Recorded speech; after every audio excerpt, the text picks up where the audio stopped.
আসসালামু আলাইকুম। এখন শুনবেন সংবাদ শিরোনাম। মহাষষ্ঠীতে দুর্গাপূজার আনুষ্ঠানিকতা শুরু। আনন্দময়ের আগমনে ভক্তদের উচ্ছ্বাস। পুরাণ মতে 10 হাতে সজ্জিত অস্ত্রে অপশক্তির বিনাশ করেছিলেন দেবী।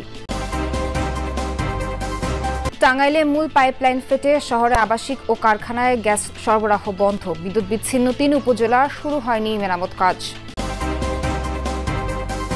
মেহেরপুরের গাংনীতে অ্যানথ্রাক্স আতঙ্ক। 8 মাসে 450 রোগী শনাক্ত। অসুস্থ পশু জবাই ও বিক্রি ঠেকাতে নেই পদক্ষেপ। রাজশাহী সহ উত্তরের 3 জেলায় তৃতীয় দিনের মতো দূরপাল্লার বাস চলাচল বন্ধ। শেরপুরে বেহাল সড়কে ভোগান্তিতে 7 গ্রামের মানুষ। কাঞ্চনজঙ্ঘার অপরূপ সৌন্দর্য অবগাহনে পঞ্চগড়ে পর্যটকদের ভিড়। সুযোগ সুবিধা নিশ্চিতের আশ্বাস প্রশাসনের। আসসালামু আলাইকুম। এতক্ষণ দেখছিলেন সংবাদ শিরোনাম, এখন দেখবেন বিস্তারিত। বোধন শেষে ষষ্ঠী পূজার মধ্য দিয়ে আনুষ্ঠানিকভাবে শুরু হয়েছে সনাতন ধর্মাবলম্বীদের সবচেয়ে বড় উৎসব শারদীয় দুর্গাপূজা। দেবী দুর্গার আগমনে উচ্ছ্বসিত ভক্তরা। আনন্দময়ীর আগমনী গানে মুখর চারদিক। আগামীকাল মহাসপ্তমীর সকালে চক্ষুদানের মধ্য দিয়ে প্রাণ প্রতিষ্ঠা হবে ত্রিনয়নী দেবীর প্রতিমায়। শারদ প্রভাত, আকাশে সাদা মেঘের ভেলা আর বাতাসে উৎসবের সুর। মহাষষ্ঠীতে দেবী দুর্গার আগমনে মণ্ডপে মণ্ডপে আনন্দ আর ভক্তির মেলবন্ধন। ষষ্ঠী পূজার মূল আকর্ষণ মহামায়ার বোধন। মন্ত্রোচ্চারণের মধ্য দিয়ে শুরু হয় দেবীর আরাধনা। বিহিত পূজার পর দেবীর আমন্ত্রণ ও অধিবাস দিয়ে মূল দুর্গোৎসবের সূচনা হয়। সনাতন ধর্মাবলম্বীদের বিশ্বাস, অশুভ শক্তি দমন করে শুভ শক্তির জাগরণ ঘটাতে এদিন থেকেই পৃথিবীতে অবতীর্ণ হন দেবী দুর্গা। শুভ ষষ্ঠী, আজকে মায়ের বোধনের মাধ্যমে আমাদের দুর্গাপূজা শুরু হলো। কালকে ষষ্ঠী তিথি লেগেছিল, সন্ধ্যেবেলা বোধন হয়েছে। আজকে মা দুর্গার ষষ্ঠীর তিথির পুজো হয়েছে। আজকে ঢাক, ডোল, বাদ্য, উলুধ্বনি, পঞ্চ উপাচারে এই ষষ্ঠী পূজা বা বোধন করা হবে। শিশু থেকে বয়স্ক সব বয়সী মানুষের ভিড় মণ্ডপে। কেউ বাজাচ্ছে ঢাক, কেউ শঙ্খ, আবার কেউ বা প্রার্থনায় মগ্ন। ছোট্ট শিশুরা প্রসাদ হাতে নিয়ে ভিড় করছে প্রতিমার সামনে। প্রত্যেক দিনই মার কাছে চাইবো যে আমরা সবাই, সব সনাতনী এবং দেশবাসী সবাই ভালো থাকুক। টাঙ্গাইলে গ্যাস সঞ্চালনের মূল পাইপ ফেটে যাওয়ায় 14,000 গ্রাহকের গ্যাস সরবরাহ বন্ধ রয়েছে। রোববার সকালে সদর উপজেলার শিবপুর এলাকায় ঘটনা ঘটে। টাঙ্গাইল তিতাস গ্যাস কর্তৃপক্ষ জানায়, গ্যাস সঞ্চালনের লাইনের মূল পাইপটি ফেটে যায়।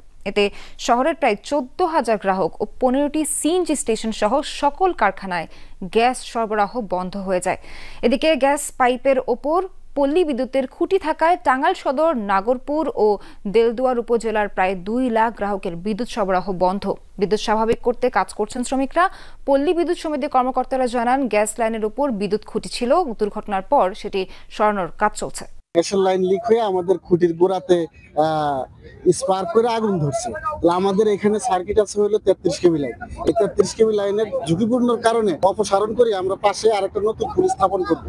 উপরে থেকে আগুনের কয়েকটা লিলিহা পড়লো, পড়ার পরে তখন নিচে থেকে এরকম ভাবে পানি, ওই যে এটা দেখতেছেন, মার্কটা দেখছেন, রড, দ্বিতীয় রড, ওই পর্যন্ত স্টেপ বাই বয়ে উঠতেছে। আমি এই মুহূর্তে রাবড়া বাইপাসের যে শিবপুর এলাকা রয়েছে সেই এলাকাতে রয়েছে, যেখানে গ্যাসের লাইনটি ফেটে গিয়েছে এবং ফেটে যাওয়ার পরপরই কিন্তু টাঙ্গাইল শহরের যে গ্রাহকদের বিদ্যুৎ গ্যাসের লাইন এবং বাকি যে সিএনজি পাম্প এবং কারখানাগুলো রয়েছে সেগুলো কিন্তু গ্যাস সরবরাহ বন্ধ রয়েছে।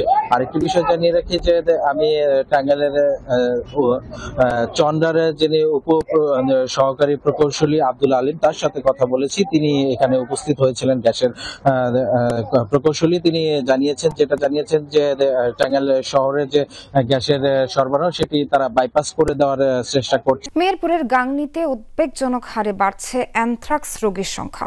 গেল 8 মাসে শনাক্ত হয়েছে প্রায় 450 রোগী। স্থানীয়দের অভিযোগ, অসুস্থ পশুকে নিয়ে সংশ্লিষ্টদের নেই কার্যকরী পদক্ষেপ আর ভ্যাকসিন কার্যক্রম সঠিকভাবে পরিচালনা না করার পেছনে জনবল সংকটকে দায়ী করছেন উপজেলা প্রাণী সম্পদ কর্মকর্তা। মেহেরপুর গাংনীর বেদবাড়িয়া গ্রামের কামরুল সালেহা দম্পতি সম্প্রতি নিজেদের পোষা ছাগল অসুস্থ হলে জবাই করেন তারা। মাংস কাটার সময় কাকতালীয়ভাবে দুজনেরই দুটি আঙুলের কিছু অংশ কেটে যায়। পরে সেই ক্ষতস্থানে তৈরি হয় ঘা। পল্লী চিকিৎসকের পরামর্শে উন্নতি না হওয়ায় যান সদর হাসপাতালে। সেখানেই জানতে পারেন অ্যানথ্রাক্সে আক্রান্তের কথা। আর একটু গুতা নাইলো নাকি সাইডে দুদিন গাছ কাটতে আসুন ব্যথা করলেন না করি। তারপরে দিন ধরেন আমি আস্তে আস্তে বাড়িতে খাওয়া দাওয়া করি, নৌকা আমার হাঁটে যাচ্ছে। খাওয়ার পরে একটু কমিছে, এখন ভালোই আছে।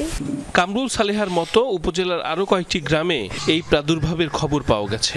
রোগাক্রান্ত পশুর মাংস খাওয়া এবং এর সংস্পর্শে গিয়ে আক্রান্ত হলেও অনেকেই জানেন না এর ভয়াবহতা। স্থানীয়দের অভিযোগ, অসুস্থ পশু জবাই ও বিক্রি বন্ধে কার্যকরী পদক্ষেপ না থাকায় বাড়ছে অ্যানথ্রাক্সে আক্রান্তের সংখ্যা।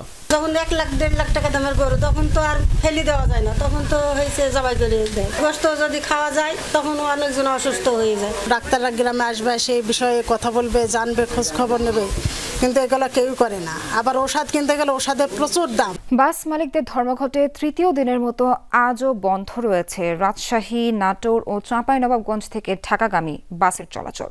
সকাল থেকে সব জেলা থেকে ঢাকা, চট্টগ্রাম সহ বিভিন্ন রুটের দূরপাল্লার কোনো বাস ছেড়ে যায়নি। চরম দুর্ভোগে পড়েছেন যাত্রীরা। ভেঙে ভেঙে গন্তব্যে যাচ্ছেন তারা, গুনতে হচ্ছে বাড়তি ভাড়া। এর আগে বৃহস্পতিবার রাতে হঠাৎ করে কাউন্টার থেকে বাস চলাচল বন্ধের ঘোষণা দেয় মালিকপক্ষ। সম্প্রতি বেতন বৃদ্ধির দাবিতে ধর্মঘট পালন করেন পরিবহন শ্রমিকরা। পরে 23 সেপ্টেম্বর ঢাকায় মালিকপক্ষ ও শ্রমিকদের বৈঠকে বেতন বাড়ানোর সিদ্ধান্ত নেওয়া হয়, যা 25 সেপ্টেম্বর থেকে কার্যকরের কথা ছিল। তবে হঠাৎ করেই শ্রমিকদের সেই নির্ধারিত বেতন দিতে আপত্তি জানান মালিকরা। এর পরপরই ডাকা হয় ধর্মঘট।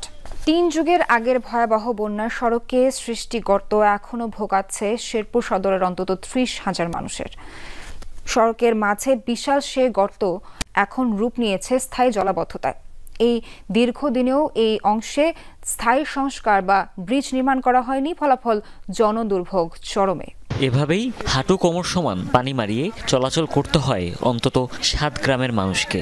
অথচ এটি কোনো ডোবা বা জলাশয় নয়। 3 যুগ আগে 88-র ভয়াবহ বন্যায় শেরপুর সদরের টাকিমারি ও ভাগলগড় গ্রামের মাঝামাঝি সংযোগ সড়কে সৃষ্টি হওয়া বিশাল গর্ত এখনও ভোগাচ্ছে হরিণধরা, জঙ্গলদি সহ এই কয়েক গ্রামের অন্তত 30,000 মানুষকে। 7 কিলোমিটার সড়ক, পায়ে হাঁটা ছাড়া কোনো গতি নেই, যানবাহন চলাচলের কোনো ব্যবস্থা নেই। অথচ চরাঞ্চলে যাতায়াতের জন্য অত্যন্ত গুরুত্বপূর্ণ সড়কের অংশ। অবস্থান সিকিম আর নেপাল সীমান্তে। খুব ভালোভাবে দেখতে অনেকে যান দার্জিলিং। বোঝার বাকি নেই বলছি কাঞ্চনজঙ্ঘার কথা। তবে সে কাঞ্চনজঙ্ঘা দেখা যায় পঞ্চগড়ের তেঁতুলিয়া থেকেও। এবারও আবহাওয়া ভালো থাকায় তা স্পষ্ট দেখা যাচ্ছে। প্রভাত সূর্যের আবির রং মেখে হয়েছ রক্তিম রঙে রাঙা। তুমি লাস্যময়ী, মায়াময়ী, পর্বত নন্দিনী কাঞ্চনজঙ্ঘা।